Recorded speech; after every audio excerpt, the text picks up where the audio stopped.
Hello viewers, this is Each Sense here coming to you with another video dealing with financial intelligence never ends. Do not forget to purchase the book below and follow my blog. That is all. With this pandemic, I will state that the economy is going to show which industries will dominate as well as which industries are not going to do so well. One of the biggest problems with advocating for people to open a business is understanding that not all businesses are equal. Not all businesses are going to have markets that would help them make a living, and not all businesses are scalable. Let me give you an example. Barbershops. Barbershops are for the most part going to be a personal, localized business structure.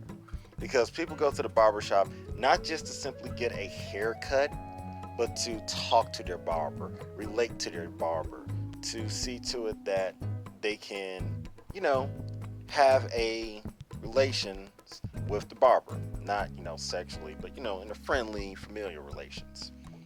Now compare that to, let's say, tech, where you could become a billionaire within like 5-10 years, well, millionaire within 3 to 10 years, or become a billionaire in like 7 to 10.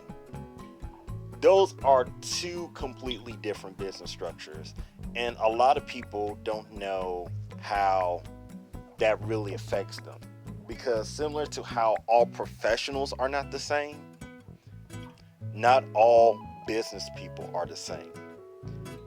Trade professionals are typically on the bottom rung of professionals compared to, let's say, medical doctors that are top.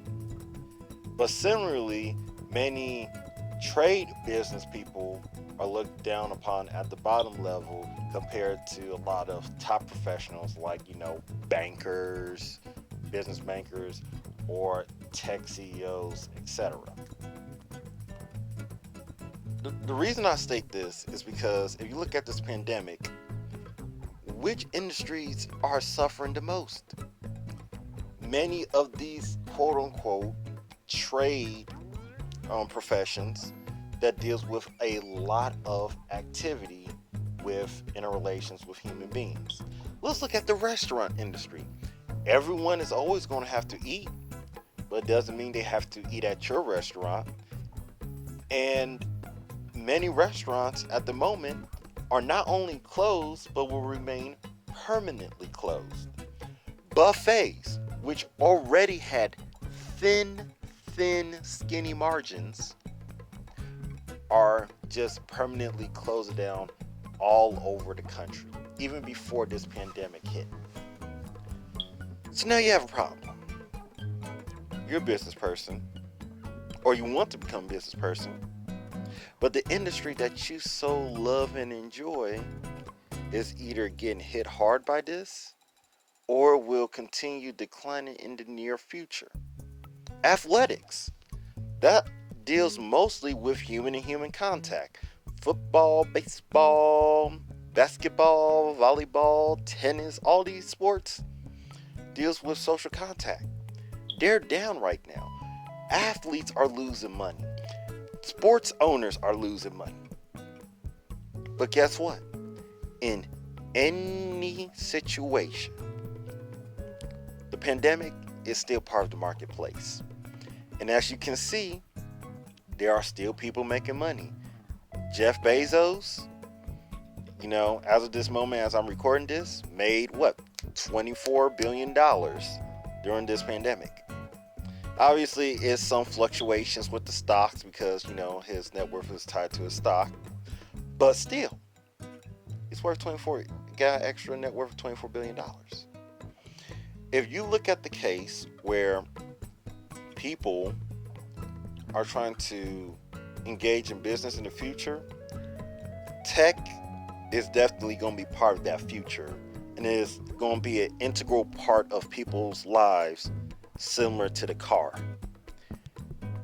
I would suggest that even though you're not going to go into a tech profession, you need to be literally or in general be tech literate.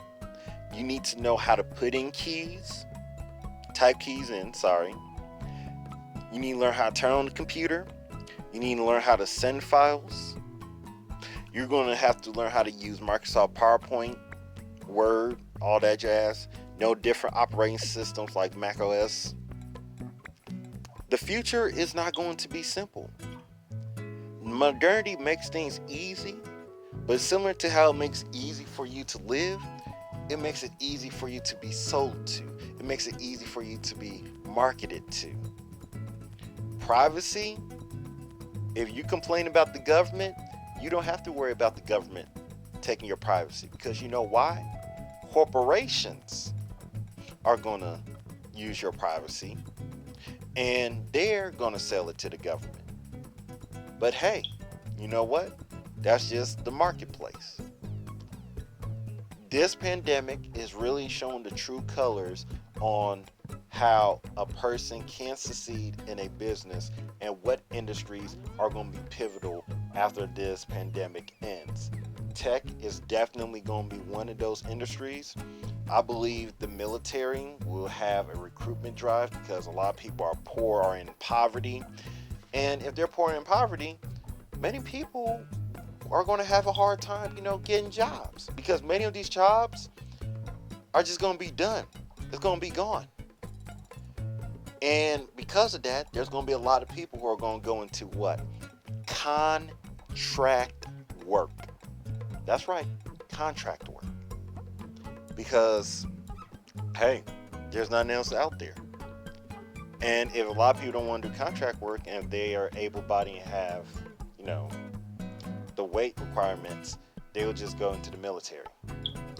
It's going to be hard times. I'm not going to lie. I'm having a little bit of a hard time, but I just got furloughed. I wasn't fired. But to truly dominate in business, you cannot simply think of yourself as an individual that will just survive in a space by yourself as an isolated island or variable. You have to think how you will dominate in the future, how your industry will dominate in the future, and what role it plays. Tech, once again, is doing wonderful. I'm going to keep repeating that until you guys understand that. Tech is here to stay. Tech isn't just something kids do. And ironically enough, tech is what allows kids to acquire independence and live by themselves. You couldn't do that in the old days. I mean, the best way you could do that was to get a job in the factory and purchase your own house and car by the age of 2021. You have people who've been doing YouTube when they was 15, 16 years old, and by the time they're 18, they're already getting like six-figure deals and sponsors, buying their own G-Wagon or Hellcat and and leaving their parents. How you going to tell a kid what to do if they make more money than you? It makes no sense. But see, that's the marketplace. Remember, it's not necessarily about how hard you work. It's about what value you bring as well as what value you sold. Athletes. We could say that, hey, you know what? Athletes aren't people we should look up to, but they have crazy amounts of influence. Why? Because not everyone can operate at that highest level. Teachers will always be needed, but guess what? They're paid poorly. Paramedics, they're always going to be needed. They're paid poorly. Police officers, they're always going to be needed. They are paid poorly. Okay? Just because you're a necessity, just because you're essential, does not mean that people are going to pay for you. Because it also deals with the economics and how easy it is for people to go into your profession and do what they want to do. That's just the truth of the matter. So that's all I got to say in regards to the economy showing which industries will dominate and which ones will fail. Do not forget to purchase that book, follow my blog, and I hope you have a great day.